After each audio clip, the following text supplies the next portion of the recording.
So good morning. Today I want to talk about the illusion of separateness. So what we were talking about last week was this idea that the Yetzer Hara, the evil inclination, is fragmented, which means that if the evil inclination becomes the driving force within us, then our life seems fragmented. So there's now, let's take the Yetzer Tov, the good inclination, and the Yetzer Hara, and the evil inclination, and try to look at our lives. Two forces. One pulling upwards, and the other keeping us grounded. Both of these forces are battling for control of what we call the small city. The small city is us. But what is the us? The consciousness. Both of these forces are battling for control of the consciousness. Now, as extraordinary as it may sound, the truth is that the inner strife, in large measure, is an illusion. It's actually an imaginary combat. It's kind of shadow boxing, if I could say that. It doesn't really exist. There's no real separateness. There's just an illusion of separateness. So the Zohar, being that I'm celebrating a birthday, and traditionally on this birthday that I celebrate is when we start studying Zohar, so I figured I'd bring some Zohar into today's class. Zohar, which is called the Book of Illumination, teaches that this egotistical inclination is actually a divine messenger that's veiled in the mask of obscurity. And it's sent to us to challenge us in our commitment to a higher purpose, to goodness, to others, to ideas that are separate from ourselves, to selflessness.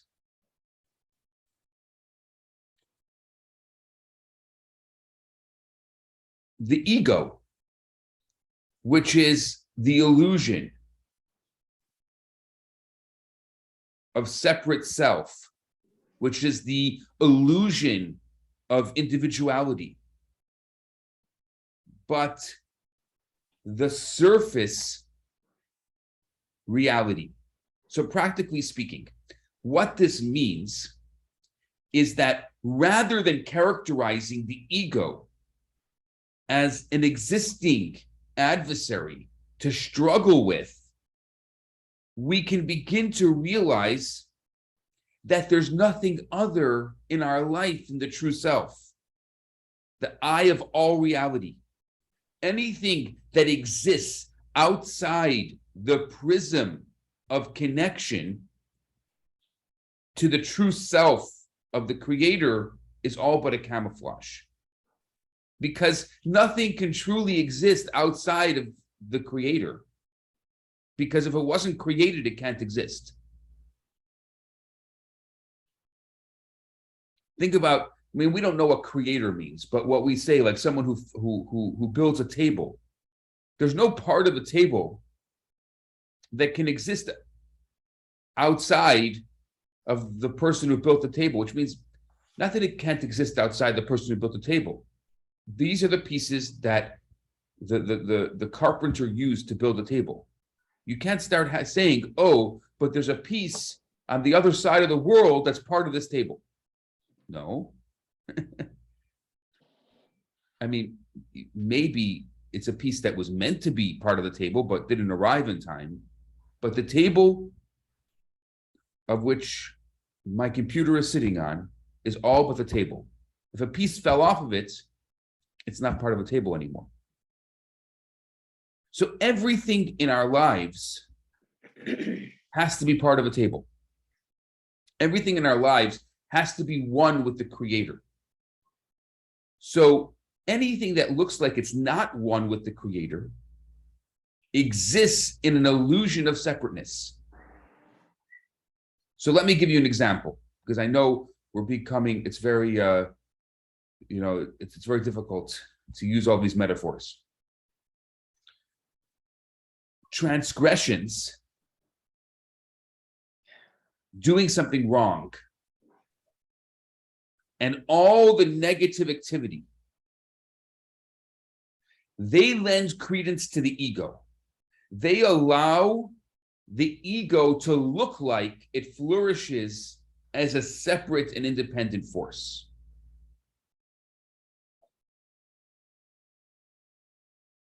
And remember, they allow the ego to look like it's a separate and independent force.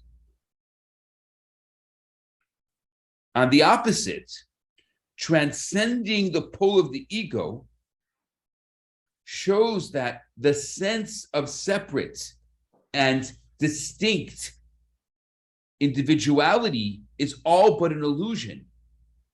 So, in which case the inner battle is then won without a need for a fight. There's no need for the fight because it's not separate. It's really one. It just looks like it's separate. Let's talk about evil, because I think evil becomes the most pronounced form of this illusion of separateness. Evil is like a shadow. It's like a mirage. It has no energy of its own. So evil should not be engaged as an autonomous, seductive force. There's only one truth. There's only one reality. As a result, we shouldn't be wrestling with the internal negativity, because the more we fight it, the more we perpetuate its existence. And here's my first nugget for the day.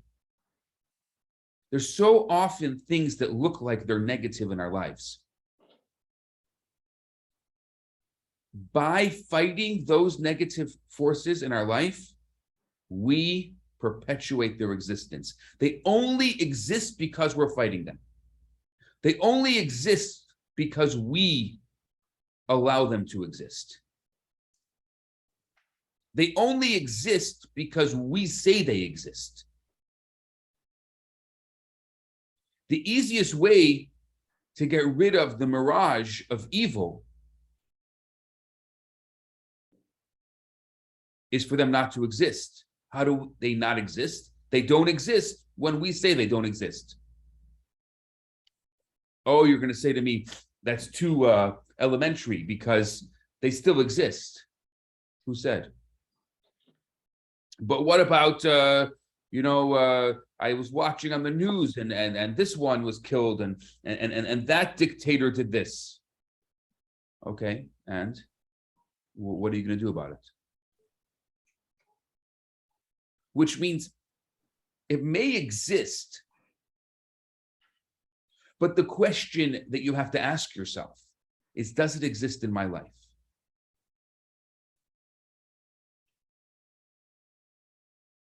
The only way to rid ourselves of the shadow is to open the floodlights and to bring light to an empty space.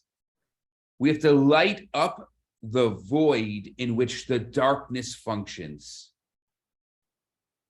And then the darkness will no longer be a source of anxiety or a source of ignorance. So, before I get to your questions, darkness and evil are the antithesis of the only real existence. The only real existence is called light. Darkness does not exist. It's just an absence of light. beyond being a romantic, this actually holds true rationally and psychologically. Many who lack empathy, many who perpetuate a destructive, negative behavior, suffer from symptoms of rejection or neglect. Those who spew anger, those who spew hate, are generally projecting their feelings of being unloved by others. And at the inner core, we are good. We are decent. And when people in our lives appear to behave contrary to this fundamental reality, that's because they're reacting to stress. They're reacting to pain. They're reacting to deprivation of the most basic human necessity, which is security and love. That's their reaction. And so the first idea that I want to share with you today is this illusion of darkness doesn't really exist. It's just the absence of light. The problem is that we confront it instead of asking it. The job is to ask, what do you want? Or ask, what happened to you? Or ask it, what love do you need? Instead, we try to fight it. So what I want as my second little nugget today is what I want to do is I want to change the battle to the question. Instead of trying to battle something in your life or someone in your life, question. Listen.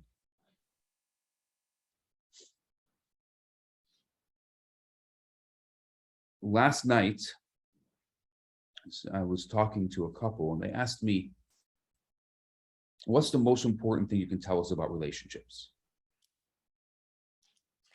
Now, that's a big question. There's a lot of important things about relationships. She said, I don't have an attention span. I want to just distill one thing. Tell me one thing about relationships. That if I know this, we're a young couple. If I know this, we'll be okay. It's like one thing about relationships, that if you know this, you'll be okay. This is what I said to them. I said, when the person you're in a relationship with, so in this case, it's a spouse, when your spouse talks, when they're finished talking, you look at them and say, tell me more.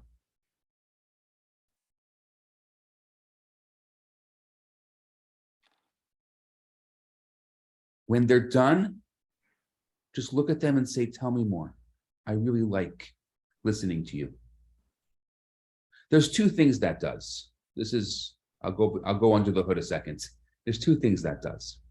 The first thing it does is instead of you formulating your answer to them, you actually listen to them. Which so often when we're listening to someone, we're formulating our response or our next, so we're not really listening. I'm not even saying we're half listening, because there's no such thing as half listening. You can only listen to one thing at a time. So if you're listening to yourself formulating the response, you're not listening to the other. We only have the ability to listen to one thing. Multitasking is a joke. So you're listening to them is the first thing. And the second thing, which is even more important, you're validating them. Tell me more.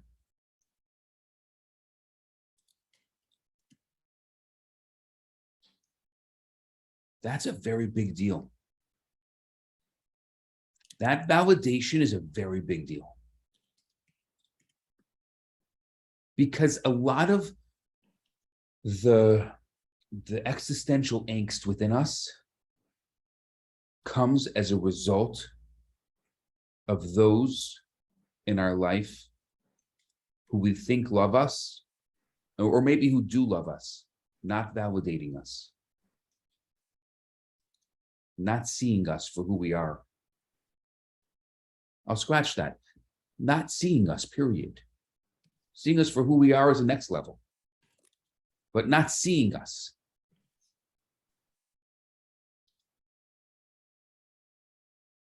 That's a very big deal. The people in our lives that we love, the best way to love them is to see them. The best way to love them is to validate them.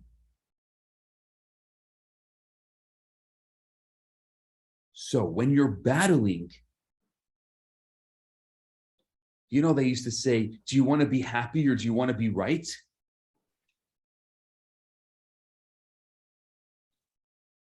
That's a very nice little story. Do you want to be happy or do you want to be right? But what that really means is when we so often want to make sure that people know, or we sent the message, or people, hurt us. That's not the relationship. That's not what it's about. What it's about is just the two of us seeing each other and validating each other. That's what it's about. Okay, I know there's a lot of people waiting for questions. I'll take Cheryl first, and then I'll look at the notes. Cheryl. Honestly, do you think I could remember that long? That was the point. You said something about, I've heard it in a different phrase, but it's sort of like that exists, persists, because you're thinking about it all the time. In another class, I think it was your meditation class, as I was listening to the tapes, your thoughts can only be in one time and one place. Change your thoughts. So if, in my example, you did not use this, you were using this more in relationships. I struggle with chronic pain in a lot of places at different times. And I want to wish it away by bringing the light to those places that hurt. I'm working on it, but I don't always have that. I don't always have that ability. So is that the Yetzer Hara? And is there something I could do with the other side, the good side, to offset that sometimes? I'm sorry that you're suffering from pain. That's very hard. It's chronic, but thank you. I've learned. Yeah. It's not Yetzer Hara. But I'll tell you what is. Pain, especially chronic pain, is a necessary part of living in this world. For some reason, God decided that you, Cheryl, living in this world, for whatever reason, your body-soul connection has to go through chronic pain in this world. There are some people who will give you answers like, so that you can live a better next world. You know me already. I'm not going to tell you that, because life is about living in this world. It's not about the next world. But if it makes you feel better, you can listen to them.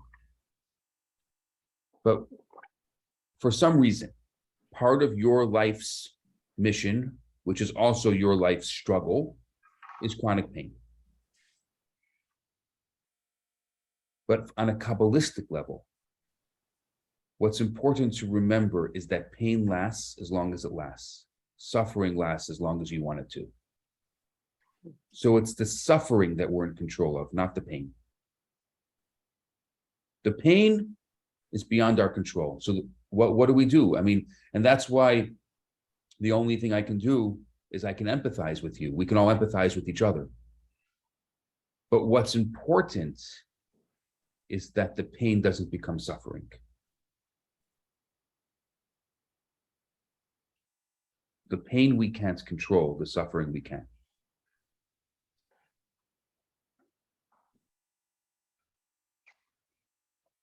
Okay, I hope that helped. a little.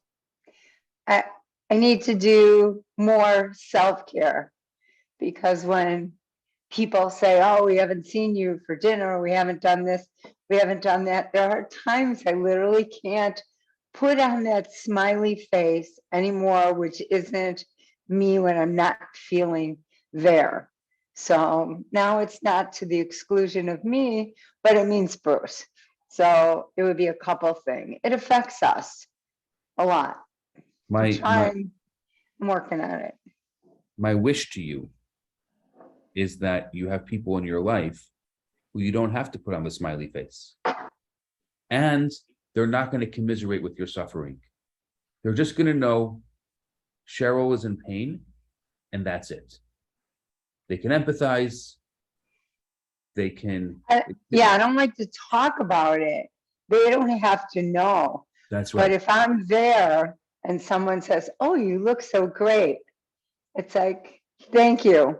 You don't know how long it took to get here, just to get dressed, just to mentally be prepared to be with people and not in my own little puzzle sometime, or puddle of misery, because oftentimes I do. So, and then world things and things that happen. I know I need to shut off the news, but it's in my face and in my yard. And I didn't get to talk to you guys last week, about this whole shooting thing, which was very near my neighborhood. It was tough. It was a really tough week. So I need your bright faces and your light, because that does bring light to me. And it helps a lot. Everything, all of your smiles, all of your input. Jill, I hear you on all the recordings when I'm listening to recordings. So I listen to your messages a lot. So thank you.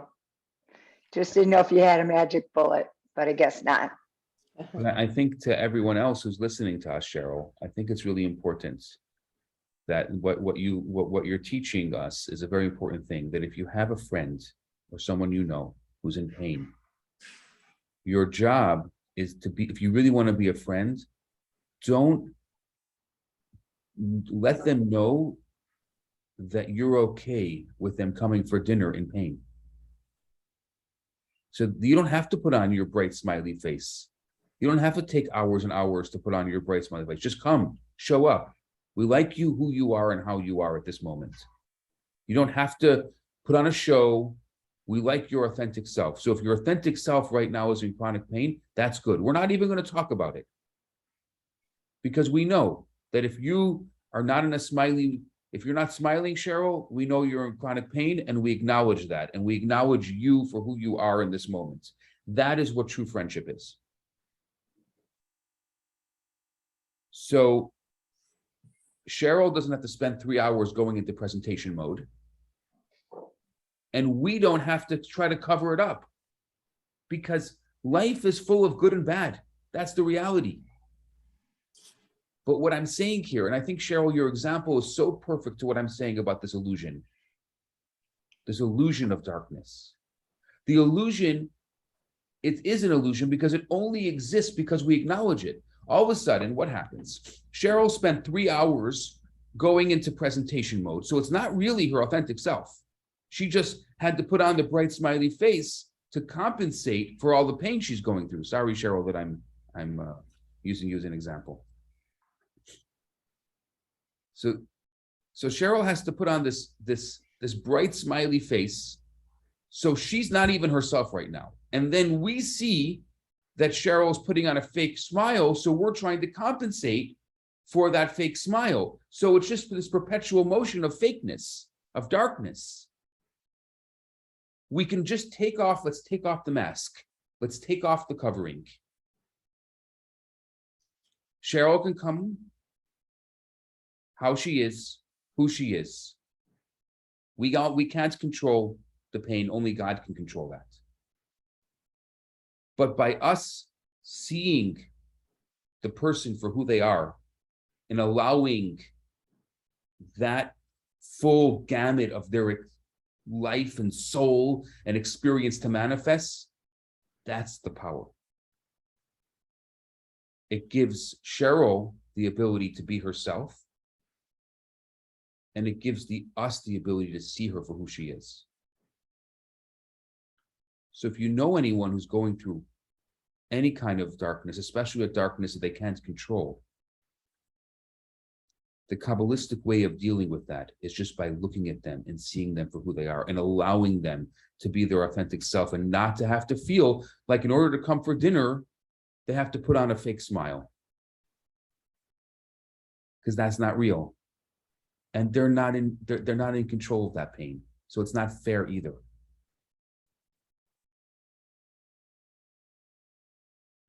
That is validation. That is all we need in this world, the validation. Celeste, you've been waiting. Or Chava. Thank you. Cheryl, I'm like staring right at your face. Thank you so much. I feel like you just told my story. Everything. Right down to it affecting your marriage, affecting the way you are in the world, and the changes that we have to make for self-care that are not easy sometimes. I don't know if you remember when I was talking about that barbecue I had and my insecurity was on 11. That was the first time in 2 years I was willing to see the people that I've known for 30 years, because I was like afraid to show them my pain self. And that is why I had that insecurity, is because I'm known as like the bubbly, gregarious, happy, social butterfly. And I have had to let that go in order to live and be there for my family. So thank you so much for sharing that. It means the world to me. And I resonate with every bit of what you just shared. We must chat. And my question, Rabbi, I had two, but you just answered the validation thing. That question's gone because that was a beautiful circle. My question is about the darkness and the light. I spent a good part of, the first 20 years of my life in an environment where we were forced to completely ignore darkness in the world, meaning rose-colored glasses. No, it's not there, not there. And it just didn't work. And in fact, a lot of people kind of went off the deep end. And I did hear you saying that we acknowledge it by shining light on it. That makes sense. So what you're saying is we don't suppress it or ignore it. We do the opposite. Is that what I'm hearing? Like we recognize it. So there's a couple of different ways. One of the ways is by recognizing it, seeing it for what it is, and then saying, you don't control my life. You're not the author of my life. That is one way. The other way is by working on being our authentic selves. The other way is the way I just explained to Cheryl. We can't control it. So suppressing it is not going to help. But being in an environment of which we can validate each other's pain without having to put on a show, without having to be, both of you have said the same thing, you have to be your smiley faces. I understand that. I often also have to be a smiley face. People expect that. That's not always easy to do. And it's not real, because life has all types of beautiful things and also challenging things. So it's not real. We want to be our authentic self. We want to be who we are. Now we have to start asking questions. Who am I? Okay, we already discussed this in the past weeks. We're not making an existential question about it. So let's ask, who am I today? Who am I right now in this moment? If I am having trouble with my moods, if I'm having trouble stabilizing the person that I am, then that's who I am right now. And the greatest thing that I can do is be around people who can see me for who I am in this moment. You see, that's where we all exist. And this is why we're all important. And this is the value of the friendship. Having people in our life. What is a friend? One Holocaust survivor once told me that the way that they establish, and I said this before, but I'll say it again, the way that they decide who their friends are is they look at them and say, will this person hide me? Okay, that's an extreme form of friendship, but let's take that a couple steps lower and ask, will this person be able to see me for who I am? Do I have to be a faker around this person, or can I be myself around this person? A friend can accept us for who we are in this moment, because that's not really who we are. It's who we are in this moment, and what we need is that validation in this moment.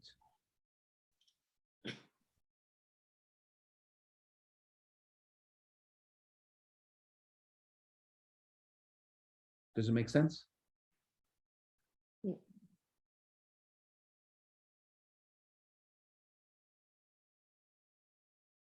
How was Andrew? You've been waiting.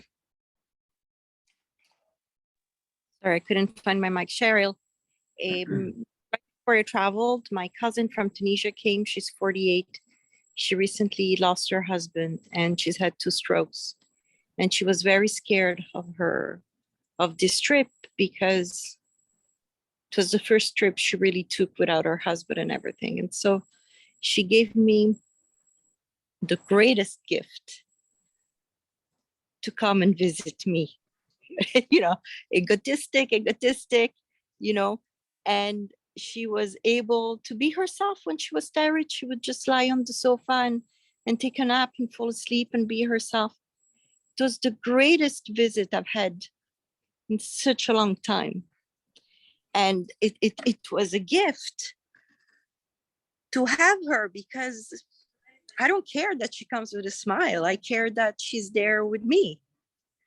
So if I may, you know, emphasize the point that the rabbi made, is like, let's all try not to be who we want people to think we are, but let's be ourselves.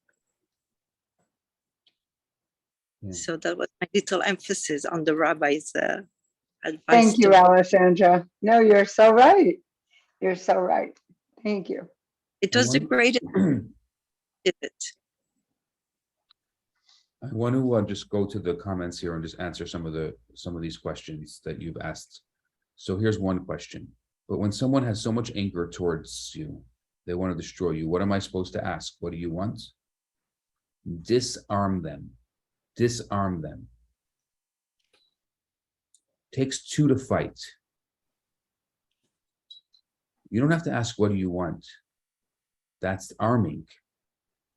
Say, I see you. I get it. Because the person who has so much anger towards you is also probably getting riled up by the people around them. Because the same way that friends can validate the anger. So when a bunch of friends are sitting around saying, oh, that person is a piece of this and that and and they're having this whole conversation about how terrible the person is, that riled up the person that's angry at you. So the best way to interact with them is disarm them. You disarm them by doing exactly what they want. You validate them. I know. I know. And don't say, and now what are we going to do about it? And don't say, what do you want? Don't put up the fight. Don't continue. Don't perpetuate. You're not one of their evil friends who are perpetuating the anger.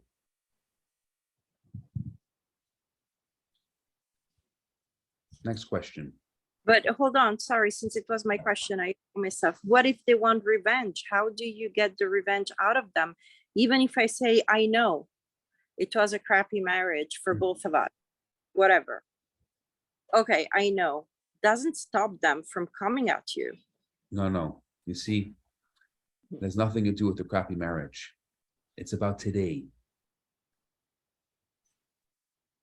It's about You today. disarm someone by validating them today. They want you to go in the past. The past is the past. You can't change the past, but you can change today. Okay. So stop harboring over the past. Oh, I've stopped. Jen, But I in may your need- interactions with them, you have to stop as well. Yeah, but the problem is that when some lawyers get involved, and as you were saying, they validate the trouble, and it's a never-ending story. Yeah, because that's how they make money. You know what I always say, in every good divorce, there's only one winner, the lawyer. Okay, I'll ponder that and make it back to you offline, Rabbi, with No method problem. questions. I don't want to take the space, but thank you for answering my question. The next question.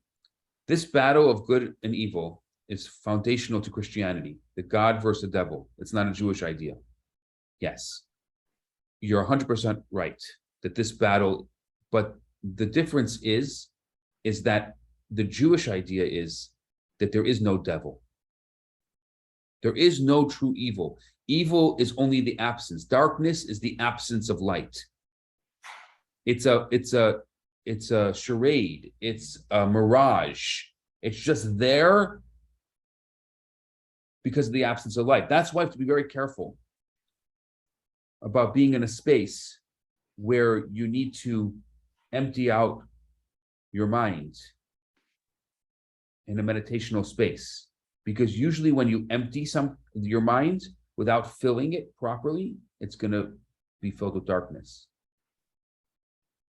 So we have to be careful with certain types of meditation for that reason. Jewish meditation is about focusing the mind, not emptying the mind. Yeah. What's the concept of Satan in the Jewish belief? In the Jewish belief, the Satan is the old wise fool. According to Kabbalah, the Satan does not want to do its job, but someone has to be the antithesis. And so the Satan, that's why we call him the old wise fool, which means he's doing his job and he does it well. In order for there to be choice in this world, there has to be two opposites. So the Satan fills that space. But the Satan would rather be retired. That would be the ideal state for the Satan, retirement. We believe that the Satan is not evil. Just the Satan is just doing a job and actually does not want to do the job. How does the Satan relate to us, though? How does it relate to our spiritual side? Does it like push us towards? It creates the illusion of balance so that we can make the right choices. Creates the illusion of balance. So we can make choices. Because if that didn't exist, then there wouldn't be the idea of being able to make a good choice. If everything was good, then there wouldn't be good. It would just be blah.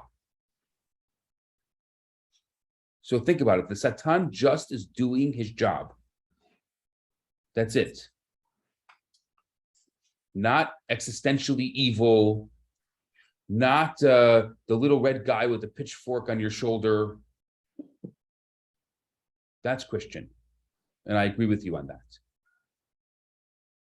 Okay. Thank you. I'm sure you know people who have jobs that they don't want to do, and they're just like very nonchalant, but they do them, but they're like very indifferent about them. That's the Satan. So look at your Satan like that. Are you saying the difference is like between the Christian, template and the old wise fool? So it's what I'm hearing is the Christianity idea puts it out there, right? Like there's something else responsible for darkness. And then what we're talking about is that the illusion is within us. That's right. Okay. You're responsible for your own darkness.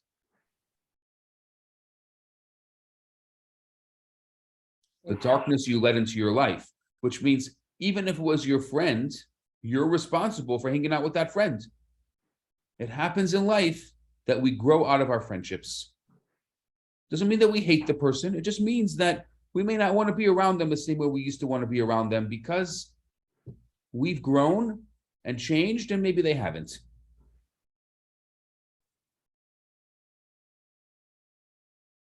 Now there's 3 questions here. Julianne, I'm going to get to those right now, and then I want to get to everyone's takeaway because it's already, I believe what time it is already. Okay. Number 1, what do you mean by validating? What is being validated or needs to be? And why, for example, emotional validation? What is it? And why the same, why validation? I'm not sure the question. I'm sorry. Maybe if I read it, it might make more sense. So what do you mean by validating? What is being validated or needs to be and why? For example, emotional validation. What is it and why? In other words, why is it needed? And the same question would apply for each type of validation that you might mean. Emotional is only one example, one possible example. Yeah, and I see all your other questions are very similar to it. I think that maybe I'm going to do a class on validation because it's it is the most primary need that we all have. Imagine, Julianne, imagine if you had asked this question and I didn't acknowledge that the question existed. Imagine that we were all sitting here and you unmuted yourself and asked the question, and then we just went on to the next person. Thank you very much. And we went on to the next person. You weren't validated. That validation is a primal need, a need to know that you exist, that you're valued. I don't even have to answer the question. I'm not answering the question because your question is too deep for me to answer it right now in 30 seconds or less. But I want to acknowledge that that's exactly the essence of what validation is your question. And me is choosing to either ignore it or to say that you're okay, you exist. That is a primal need of an individual. Would you still be able to do a class on it? Yeah, I'm making a note of it here. Thank you. And do I read out 2 and 3, or would that be part? Yeah, of well, it's the same question, and I'm actually just copied and pasted these 3 questions as a basis for this idea of a class on validation. Yeah. Oh, thank you. So all 3 pillars, as it were, will appear. Exactly.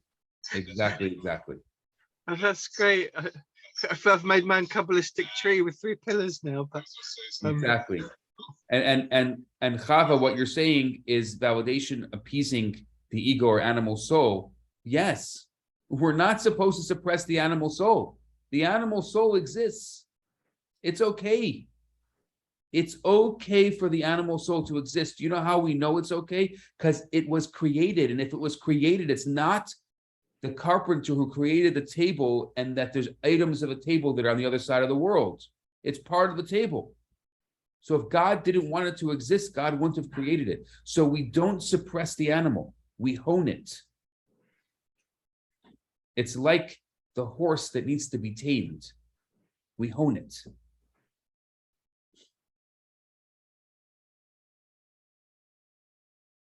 Let's hear, I'd love to go around and hear some takeaways today. Chava, Celeste, let's start with you.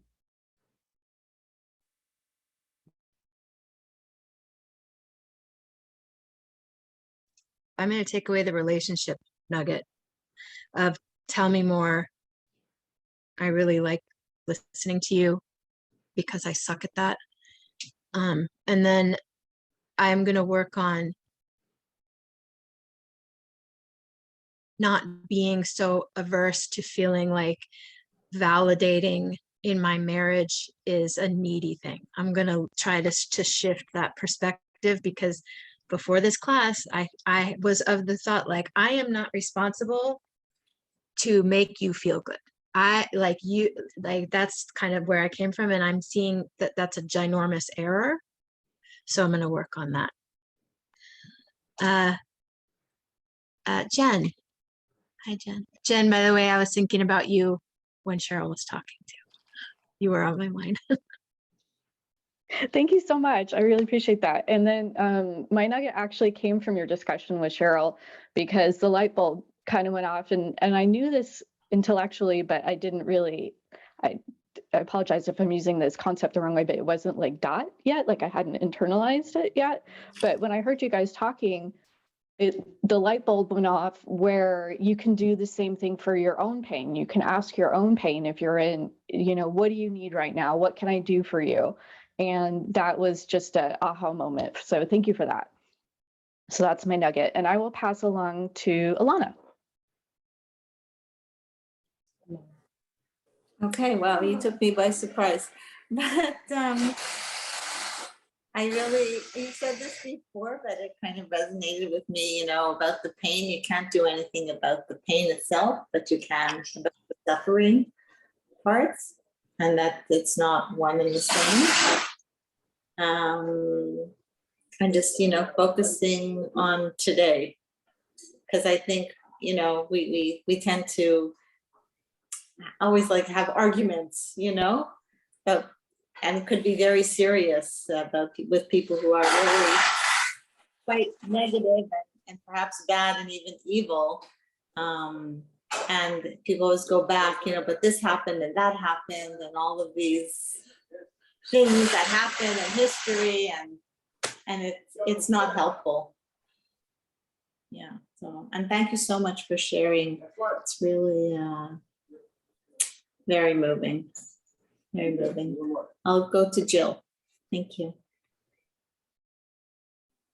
Thanks, Alana. I don't know how we get so much depth in just 1 hour. This is amazing. But I think what came up for me, the validation, we do need a class on that. But I was thinking about validation versus enabling, and what that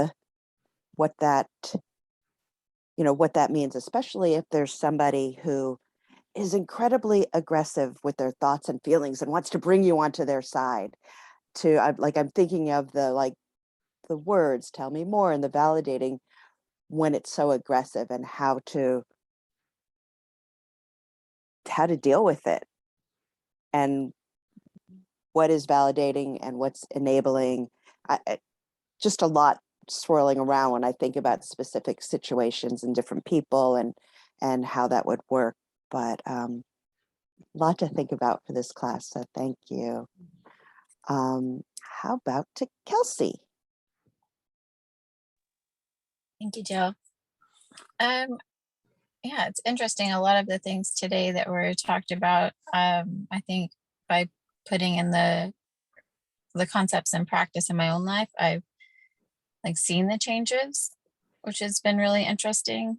But I do want to make it a personal goal to just really bring in the validation in the present moment, and really to make sure that people know that I see them for who they are, and that that's okay. So I think that's what I'm really taking away, is the validating other people in the moment. Sometimes I go away from the conversations and I have more appreciation after the conversation than I show the person. If that makes any sense. Yes.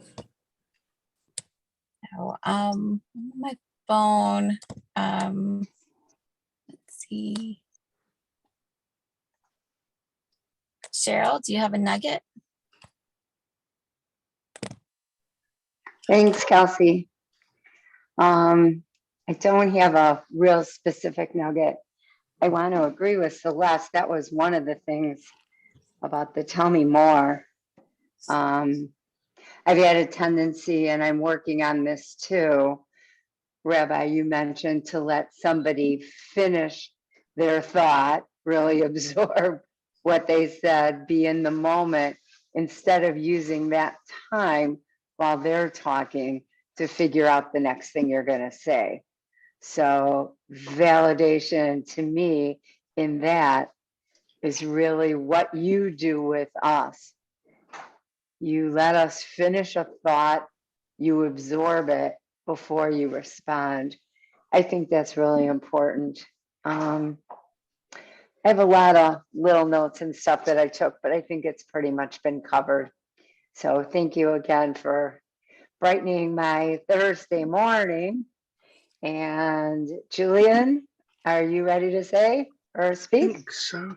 Thank you. I came across this term of validation a few years ago. So it's quite interesting to me that it was brought up again, because when I came across it a few years ago, I came to the conclusion that I need to research it. A little voice in me said, you have this emotional validation. You must find out what it is, because it will help you. And I've had it in the back of my mind ever since as something that I have to get round to doing. But I know that whenever I start Googling it, I will not stop, because my tendency is to look at every detail of anything I don't know. And I end up with hundreds of tabs to go through, and it slows everything down. And I know that if I do that, I cannot estimate, there'll be no limit as to how long I'll spend researching it. So it kind of brought up a need and a time scheduling problem at the same time. The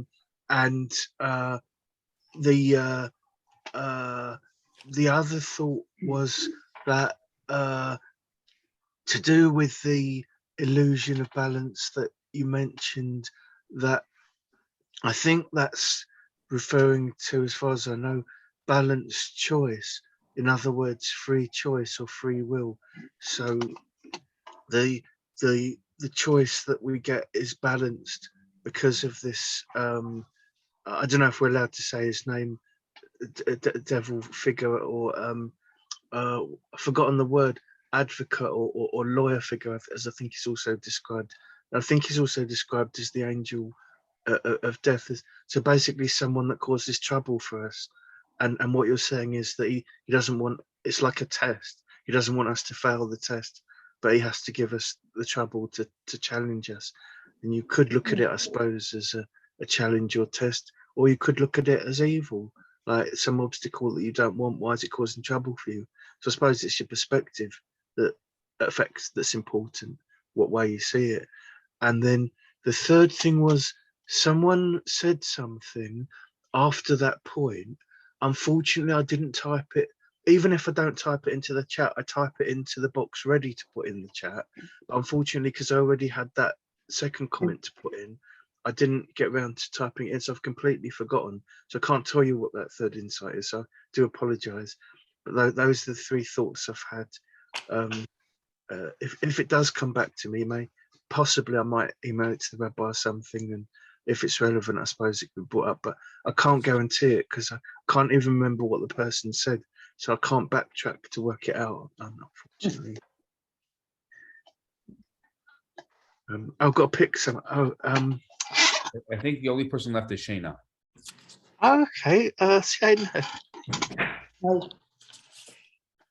Okay, I took away a couple of ideas here, gems really. One is that pain and suffering are not the same thing, that only God controls pain and we control suffering. I never thought about it like that. I mean, we conflate it, but you know, when you think about it again, it's like, you know, there are people who suffer who have a lot of pain of, let's say, medical, physical, emotional pain, and yet they manage somehow to really live their lives as fully as they can and appreciate that. Those people are controlling their suffering. So I took that idea. I think it's a very important one. And then I want to respond to Chava about validation in a relationship. I think you said something like, it's okay to make someone feel good. But I challenge that idea that it's making someone feel good that we're trying to do when we validate. I think validation is simply saying, you exist, you're there, I hear you. And it's not like trying to cover over or sugarcoat something to make someone feel good. So I Thank you. all. Thank you all for today. An amazing morning, amazing morning. So thank you all for being here, and God be willing, next week, same time, same channel. And don't forget, Monday night, I would love for you to join me for my big Zoom birthday Farbringen. And if you have a little nugget from something we've learned that you could bring and you could share, that would be the greatest gift. That's what Farbringen is all about. It's all about sharing something that's on our soul, so it's something we can teach and share with others. So that's what it's all about Monday night. Can I say something? Please. I think you're a very good role model for teaching us how to validate each other. Yeah. 100%. By really listening. If I just want to in closing, another awesome birthday present for the rabbi would be an extra ticket for the raffle. Okay, there's my enthusiasm. What a great class. Thank you, everybody. Thank you. Thank you. Thank you. Thank you. Have a good day. Have a good day.